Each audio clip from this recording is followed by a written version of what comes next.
દબાણ શાખાની ટીમ હાલ અત્યારે એક્ટિવ મૂડમાં જોવા મળી રહી છે। અલગ અલગ વિસ્તારમાં દબાણો દૂર કરવામાં આવી રહ્યા છે। વડોદરા શહેરના ફતેગંજ વિસ્તારથી નિઝામપુરા, મહેસાણા નગર તમામ જગ્યાના દબાણો દૂર થઈ રહ્યા છે। મ્યુનિસિપલ કમિશનર દિલીપ રાણાની જે આજ્ઞા છે, સૂચના છે, તે જ પ્રમાણે દબાણ શાખાની આખી ટીમ કાર્યરત છે।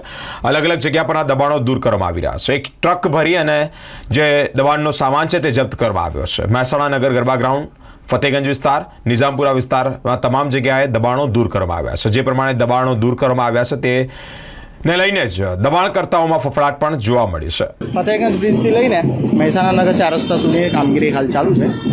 હંગામી દબાણો હટાવવાની કેટલા દબાણ અત્યાર સુધી જપ્ત કરવામાં આવ્યા? હજુ સુધી કોઈ દબાણો મળ્યા નથી। નાનો મોટો પરચુરનો સામાન જમા લીધો છે। કડક કાર્યવાહીની અસર જોવા કડક કાર્યવાહીની અસર છે। આ કોણ કોણ જોડાયું છે આ કામગીરીમાં? અમારી સાથે કોમર્શિયલની ટીમ છે, વોર્ડ નંબર 1 અને વોર્ડ નંબર 2ના સ્ટાફ છે, ફાયર બ્રિગેડ, મેડિકલ અને પોલીસ સ્ટાફ છે, ફતેગંજ પોલીસ સ્ટેશન।